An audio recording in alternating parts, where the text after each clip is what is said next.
I'm Amy Goodman with Nermeen Sheikh. This is Democracy Now! We turn now to trade. President Trump is standing by his August 1st deadline for trading partners to reach new trade agreements with the United States or face steep new country-specific tariffs. We turn now to Lori Wallach. Lori Wallach is the director of Rethink Trade, part of the American Economic Liberties Project. She's a board member of the Citizens Trade Campaign. Thanks so much for joining us, Lori. I mean, there is so much happening leading up to this August 1st deadline. Can you talk about what's most significant? The trade deals that are threatened, the ones that are being torn apart, the ones that are being reached between Trump and, for example, South Korea, now saying he's reconsidering Canada because they're considering a Palestinian state. What should we understand here? I think the biggest takeaway is that what is actually being done by the president, Donald Trump, is the opposite of what candidate Donald Trump promised to attract working-class voters, which was using tariffs and trade policy to rebalance trade, to rebuild our manufacturing, to create good jobs, making the things we need to be safe here at home. None of that is what's happening. Instead, first of all, you've got total random chaos. It's on, it's off. That's actually chilling investment.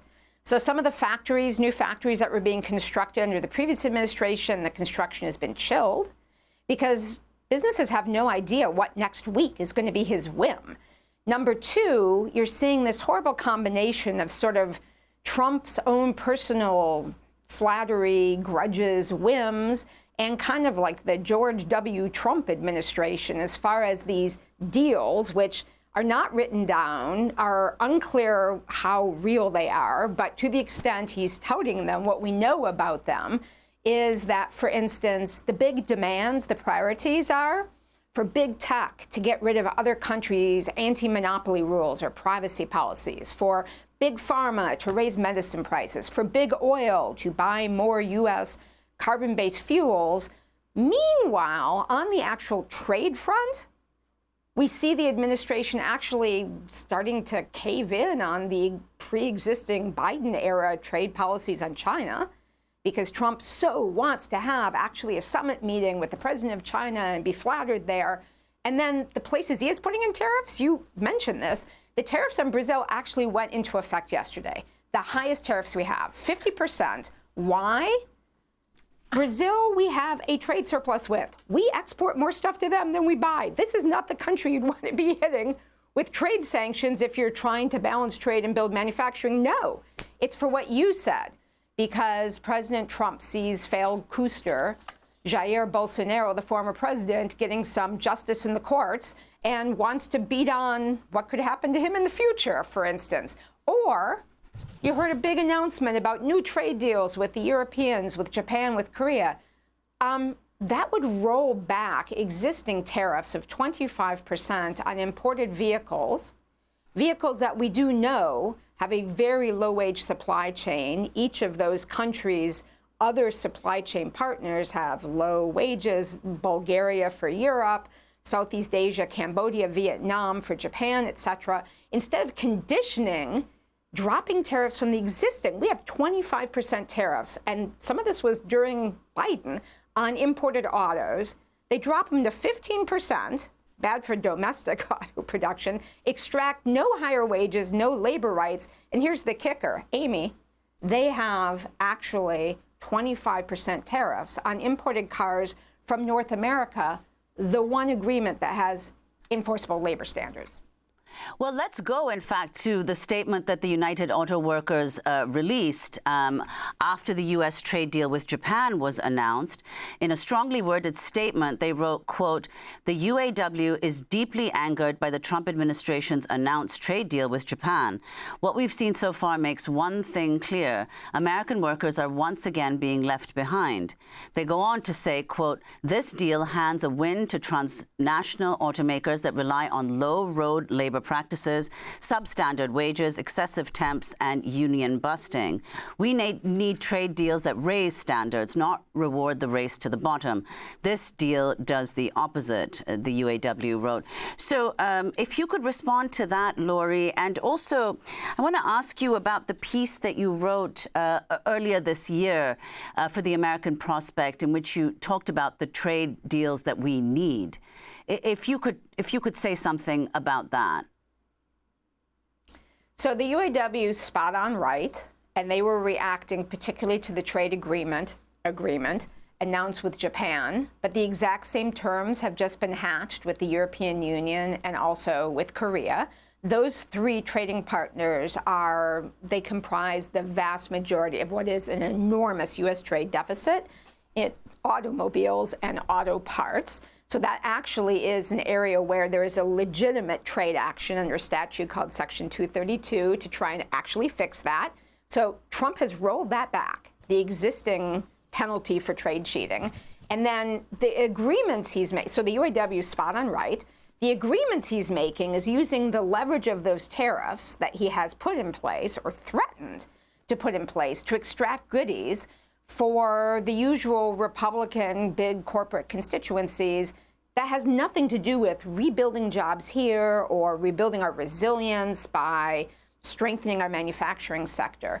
And in the article that you can see in the American Prospect or on our website, rethinktrade.org, where we also have a tool that folks at home can use to test each of these agreements, where we basically have an assessor, an evaluator, so you can see here are the things that would be in a good agreement. These are things we need. This would help manufacturing, help balance trade, help U.S. workers, help workers around the world, versus here is stuff that is not in our interest. By the way, cheat. The stuff that's not in our interest has been the center of these agreements.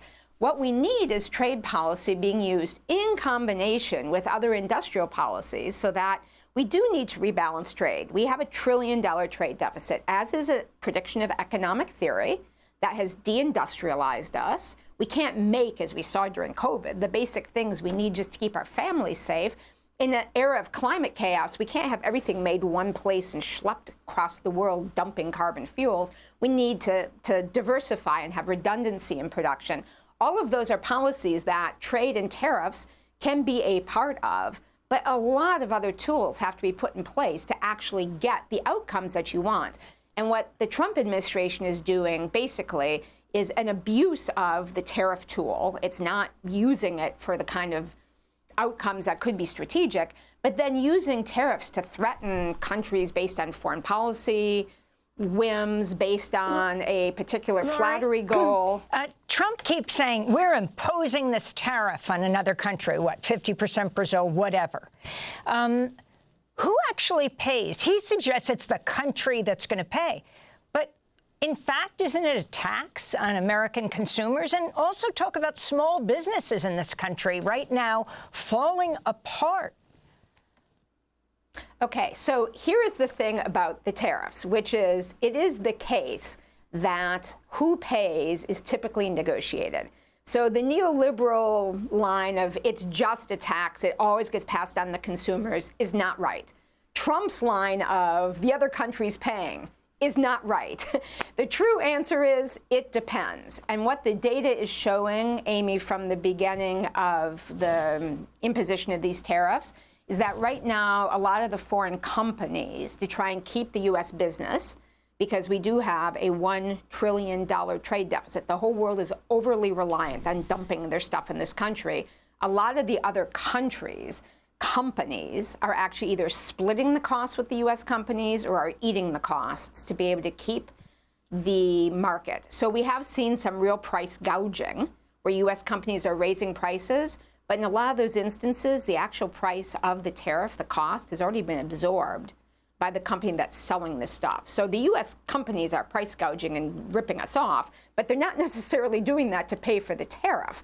So it depends on what the negotiated outcome is. Practically, the tariff is paid when it comes to the U.S., it goes into the U.S. Treasury. But who actually foots that bill is negotiated, and so far it's been a lot of the companies in the other countries. It's never the other governments, though. Trump is wrong about that.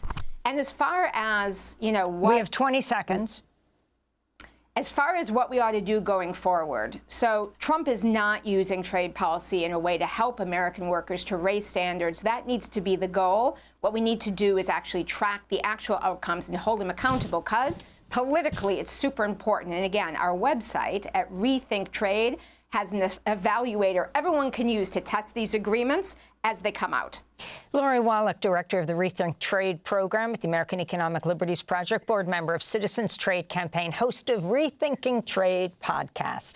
That does it for our show. I'm Amy Goodman with Nermeen Sheikh. This is Democracy Now!